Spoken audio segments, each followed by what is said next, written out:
Hey guys, this is Hannah and this is Bookworms Talk, and today I'm going to talk about Slammed by Colleen Hoover.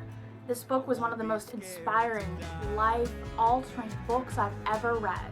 It teaches you so much about life, and it teaches you to appreciate the hand you were dealt because at least you were dealt a hand. It taught me that death is the only inevitable thing in life, but to emphasize life. Find a balance between the head and the heart. To question but regret nothing. To push your boundaries because that's what they're there for. To look for someone who treats you with respect at all times, and then if 20 years from now they're that same exact person, would you still marry them? And do they inspire you to be a better person? And if so, then you found a good one. And that was my piece of advice that I wanted to pass on to you guys because it's so beautiful and I wanted you to hear it even if you haven't read the book. This is a story of a girl named Laken Cohen who just lost her father recently to a heart attack, and she has to be the rock for her mother and her younger brother Kel. And they moved to Michigan because they can't afford the house that they had in Texas. Because she's so outwardly strong, she's inwardly losing hope. And then she meets her neighbor Will Cooper and his younger brother Calder. And Calder and Kel become really good friends. And she immediately hits it off with Will, and he takes her to a slam. And I'm going to explain to you what a slam is. A slam is poetry. It's where you go on stage and you say your own poetry, you recite it, and there's so much feeling behind it and a rhythm, and it's beautiful, and that's what he's all about. That is what Will is all about. And they have this immediate connection, and she shares with him the story of her father, and then he shares with her the story of his parents, and they bond very quickly over that. And then come Monday, when school starts, she finds out something that puts everything to a halt, and she doesn't know what to do, and there's so many more complications, and life got all up in their damn way. This book is about dealing with things after death, and it's a beautiful story, and it teaches you so much, and you think you know about 50 pages in what this book is going to be about, and then you don't. And then you think you know about 300 pages in, and this book's about 317 pages, and you don't know until that last chapter what this really is. And so I feel like you go in thinking one thing, you get there, you start thinking another thing, you get there, it turns into something else, and you don't know until the very end, and it's gripping, and it's a beautiful story. I want to get down to things that happen that are potentially spoilers, so I will let you guys go now. Please go out and find this book and read it. It's so worth your time. I promise, promise, promise. I'll see you guys later next time on Bookworms Talk. Bye. So after Lake found out that he was her teacher, and then she tells him that she's falling for him, and he's telling her, no, you can't. And it's like she already just said that she was. You can't do that, Will.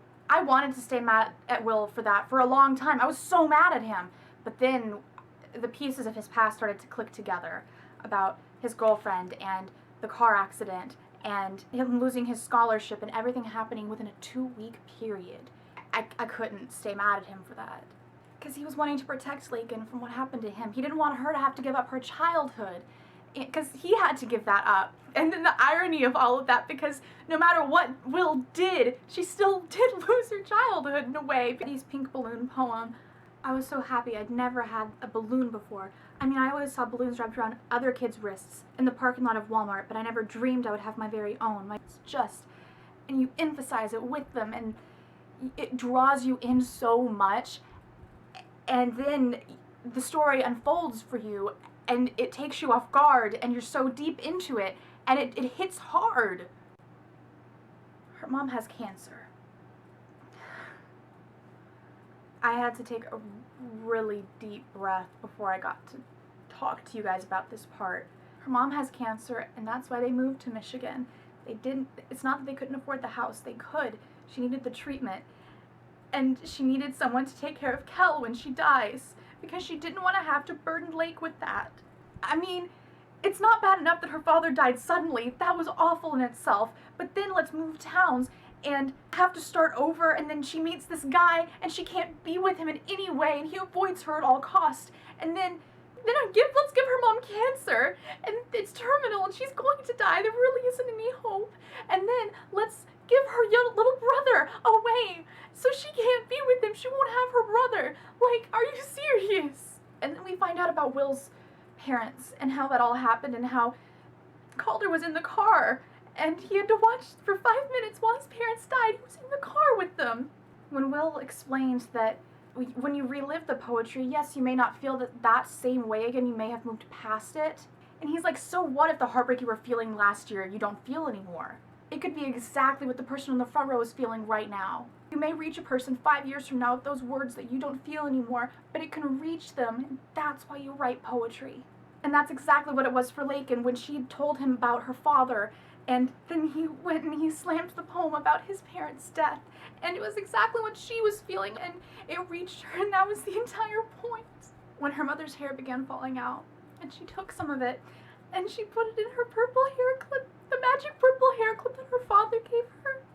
On Eddie's birthday, Joel was there, and he had the 29 balloons for the 29 siblings that she had and the 13 parents, and he asked her if he could be her dad. He had one left, one balloon, and it said dad on it, and he told her how much that she has taught him.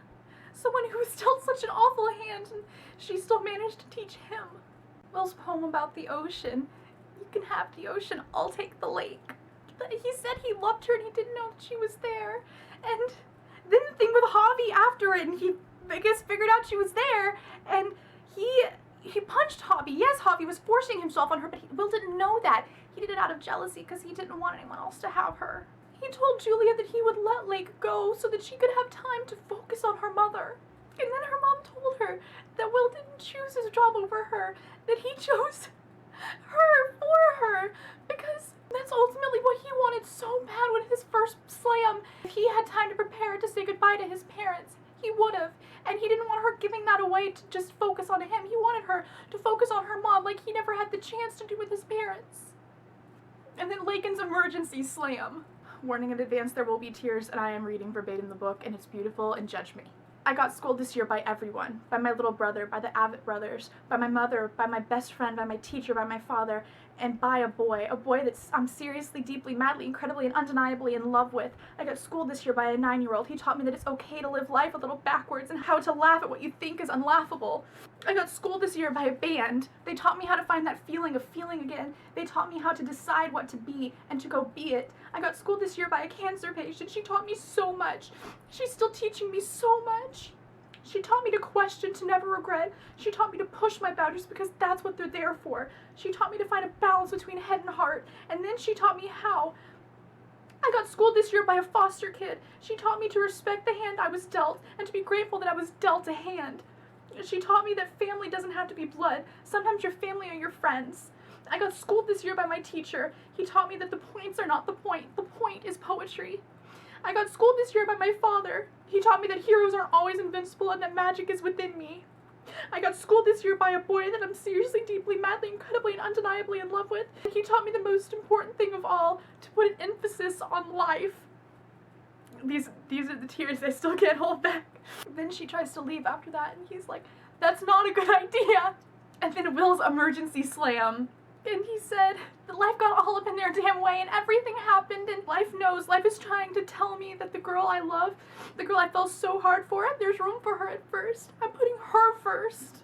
And I cried really hard. These were contained tears that you saw, but I cried really hard, the shaky, snotty, sobby tears, and I thought after that, I was in the clear. I understood and accepted even that her mother would die, and I was ready to read through that. I was prepared for it.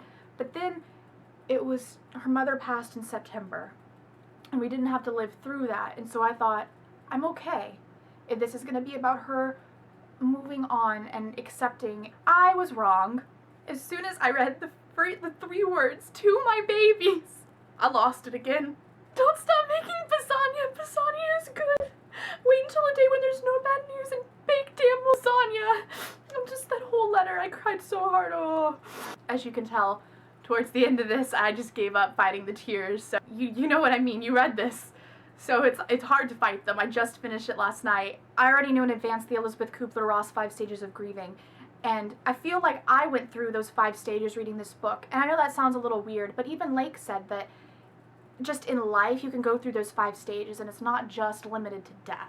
I felt those with her, and that's an amazing thing for your readers to feel those kind of emotions along with your character. I felt really connected with her. There's so much that I'm taking away from this book, and so many pieces of advice and things that I learned to appreciate in life from reading this, and life doesn't always happen in chronological order and make you question so much. But remember not to regret anything, because regret is counterproductive. And I think the most important thing that this made me realize was that if I live the life I'm given, I won't be scared to die. Because that's something that I think everyone can relate to, is being scared of dying, and we all know that death is inevitable. It was beyond incredible and touching and heartwarming and heartbreaking, and I want to throw a thesaurus at you for all the amazing feelings that I felt and all the horrible feelings that I felt. It was beautifully written, and it was it changes your outlook on life, and that's something that I can't even begin to share how much I appreciate. Let me know the part that hit home most for you. Share this book with other people, please. I mean, you read it, you understand how amazing it is, and I just want everyone to know about it. I'll see you guys later next time on Bookworms Talk. Bye. If I live the life I'm given, I won't be scared to die. I'm better now, guys. I'm not better. Oh, I can't cry again.